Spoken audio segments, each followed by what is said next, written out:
My name is Kim Stoner. I work for Connecticut NOFA, the Northeast Organic Farming Association of Connecticut, on communications and advocacy. I'm happy today to welcome Mary Claire Whelan, who is the coordinator of the new Connecticut Farmer Alliance. Mary Claire works at the Massaro Community Farm, and she is aspiring to be a farmer on her own farm someday. Thank you for joining us, Mary Claire. So the New CT Farmer Alliance started back in 2010. We're a chapter of the National Young Farmers Coalition, and our mission is to convene a statewide network of new and beginning farmers and growers, and to identify and help support systems to nurture a successful and diverse ag landscape in our state. We bring together farmers to share resources, identify common challenges and opportunities for a more accessible, successful, and diverse ag community.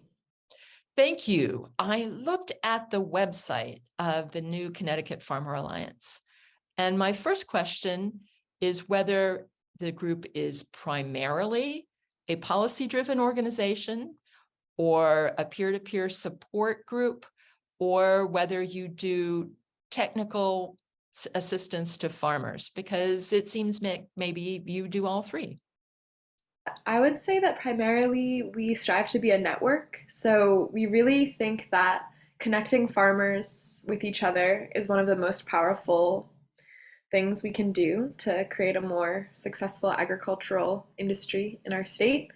And when we bring folks together, we work really hard to identify common challenges. So when a lot of folks come to our spring shindig and complain that they've faced the same issue over that season, if it's something that is within our skill set or a potential skill set to address through policy, through trainings, through workshops, through connecting the farmers in our network with already existing resources, we really try to do that for our members. So it's really driven from grassroots needs that we identify and a deep desire to just be of service. I mean, everyone on the steering committee is a farmer themselves.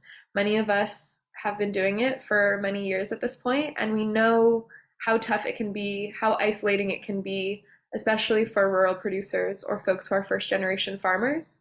And so if we can make people feel like there's a community that you can be a part of, not only to complain and commiserate about the season and all of the pests that you faced and how hot it was, but also to work towards addressing some of our shared challenges. We really want to empower ourselves and our members in that way as much as we can. And so that's kind of why our initiatives, look a bunch of different ways. Sometimes farmers really need more training on something, and so we're going to try to connect them with someone who can help them with that. For example, this spring, we realized that one of the main issues affecting our members is like injury in the field. And there can sort of be a sense that that's just part of the profession, and farmers sign up for back injury, I guess, when we decide to be farmers. But I don't think it has to be that way. And I want to support our members in feeling like they're able to take care of themselves. So we hired like a movement specialist who specifically trains farmers to come and do a couple of different workshops on farm for whole crews to just practice like body mechanisms that can help you prevent injury and take care of yourself through the season. So yeah, just one example of trying to meet people's needs. That sounds really great. That sounds really useful for farmers. I'm interested in your own experience as a farm worker and as an aspiring farmer. What has been your own path towards getting your own farm someday? I've known that I wanted to be farming since I was about 17 years old, and I've worked on a lot of different farms. Um, and I, like many, I think, of the farmers who are members of our organization, am really driven by the potential good that I see as a part of running a farm. So I really feel like farming is an important part of addressing food justice concerns. I think it's a really critical piece when we talk about addressing climate change and building climate resilience in our communities. Um, I know that it brings me a lot of personal joy and pleasure, and I think that that is something that our society needs more of, and something that it's delightful for me to share with my friends and my family and my community. And so I think that I really identify with so many of our members who are just so incredibly passionate about farming. And all of that kind of in the face of this other side of it, which is that it's so hard to make a living. It's just so difficult to make a living as a farmer. I find that as a farm worker, wages are just really low, no matter how wonderful your farm is and how much they're trying to pay a living wage, it's a very poorly paying field, and that's even considering all of the many privileges that I have as a farm worker. And then for folks who are starting their own businesses, like it's hard to get access to healthcare. It's really hard to sell your products for even as much as it costs to produce them. So, you know, I myself and many of our members kind of wrestle with this constantly. Like, okay, I know that farming can provide so much public good, and I know that it's something that I personally enjoy so much and I'm so passionate about, and it's really dang hard. And so, part of why I got into organizing farmers and working with farmers in the way that I do in my role as coordinator of the Alliance is that I just think there's so much power in coming together and in forming a network and in advocating together for the things that are affecting us all. Yeah. So what are the policies that you and the new Connecticut Farmer Alliance are working on in order to make the path to farming less difficult? The Alliance has really wanted to get into more for a while. And so many of our steering committee members and many of our general members will like host legislators on their farm. I know that two of our steering committee members have been really involved with young farmers farm bill advocacy for the upcoming 2023 farm bill. We've worked closely with a lot of organizations from Farm Bureau to the Working Lands Alliance, which we're a member of, to advocate for policies that will support our members and support farmers. But we decided this year that we really needed our own policy platform, not only because then we could put forward bills, as ourselves and partner with legislators, and not just sort of be in coalition with other groups, but also because we really wanted to express to our members and to our potential members like what they're getting involved in. Like I think it can be such a powerful um, outreach tool and such a powerful way to like assert who we are as an organization, to lay out, all right, here's some of the problems we see and here's some of the solutions that we've identified with, like, won't you please come and collaborate with us on reaching these solutions. So after we identified that we wanted to do that in the spring, or I guess around January, February, we released a survey to our members. It was a really long survey. It had them rank their policy priorities, and it also had them answer questions around some of the key issues that we'd already identified as important to many folks in our group. So the results of that platform we analyzed, or that survey rather, we analyzed this past summer. And it led us to our policy platform, which we're calling the Future of Farming CT. And we released that in September. It has 5 pillars. They're pretty big ones. We know that they are. We know that it's going to take a lot of work to get them. But the first is improve the economic viability of farming, which means that we just want farming to be a career that you can make a living at. We want you to be able to afford healthcare. We want you to be able to afford a 401k if you want that. We want you to be able to send your kids to daycare as a farmer. And it might sound terrible, but that's just not the case for a lot of people. Our survey found that something like 50% of respondents are holding down a second job or a third job, or their spouse provides a very significant amount of income while they farm. So that's not a viable career unless you have access to capital from some other part of your life, from an inheritance or a job that you had before farming. It's just not realistic to expect people to be able to enter this industry no matter how passionate you are if you're not going to be able to afford the bare necessities of life. The second pillar is to make farmland more accessible. I can get into that a little bit more later because that's one of the ones that we're focusing on this legislative session. The third one is to improve agricultural infrastructure in CT. I think the pandemic really brought to light a few of the key weaknesses in our ag infrastructure.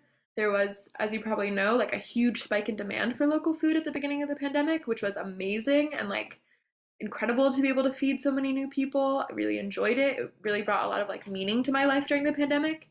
And it really displayed the ways that if we're going to rely more heavily on our local food system, as I think many of us want to, we're really going to need to beef up some of our infrastructure, particularly around food aggregation and slaughterhouses for local meat production.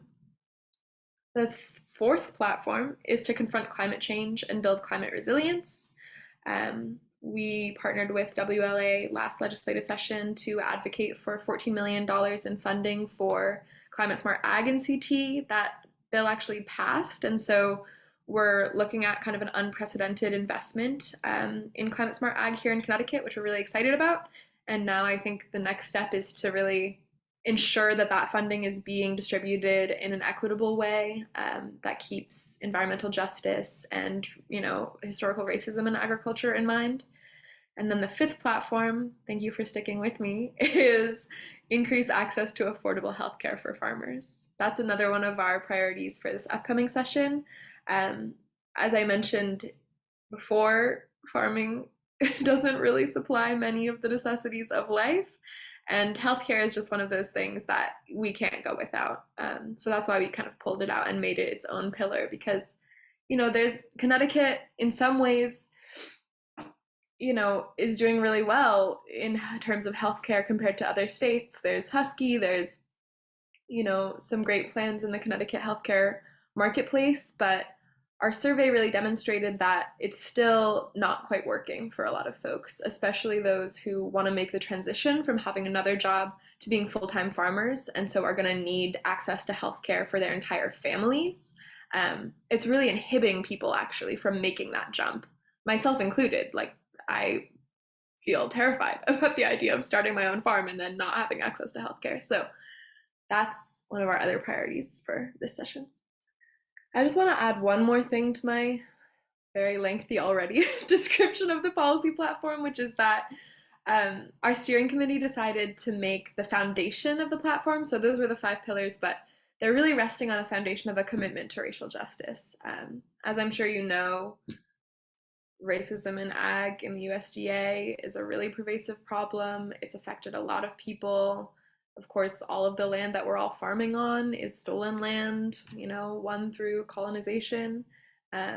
And to me, there's no making farming economically viable or addressing climate change or, you know, any of the other pillars without really taking a hard look at racism in agriculture and really making sure that whatever we do, we're implementing it in a way that centers BIPOC farmers, that advocates for, you know, responsible land stewardship by Indigenous folks, and that challenges the current paradigm. I think currently 98.5% of farmers in Connecticut identify as white versus, you know, 30% of people in the state are people of color. That's a crazy discrepancy. That's unacceptable. And I think that part of our platform is about pushing everyone, you know, from ourselves to the Department of Ag, to the USDA, to NRCS, to really be considering racial justice every time they do anything. I noticed on your website that the steering committee of the New Connecticut Farmer Alliance is very diverse. You have urban farmers, rural farmers, men and women, and Indigenous and Hispanic and people of color. And I think that's really wonderful. Yeah, I mean, really, the steering committee just represents farmers who are so passionate and so skilled at community organizing. And yeah, they just happen to also be many BIPOC farmers in that category. So let's go back to your legislative priorities. How are you going to address your priorities for access to farmland? So on the farmland access side of things, we work really closely with the Working Lands Alliance, which is a coalition of a bunch of different groups in the state. And they just released their policy priorities, which include amending the farmland preservation program, including the option to purchase at agricultural value in farmland preservation efforts in the state. The option to purchase at ag value, also called OPAV, basically would give the state of Connecticut another tool in our tool belt of farmland preservation. It would make it so that when a protected piece of farmland is being sold, farmers would have kind of first dibs at purchasing that property. This would help ensure that protected farmland stays as working farmland and is either passed down to family or is sold directly to a farmer who's looking to start up a farm business. We know that farmland access is like really a crisis for farmers in Connecticut. We have some of the most expensive farmland in the country.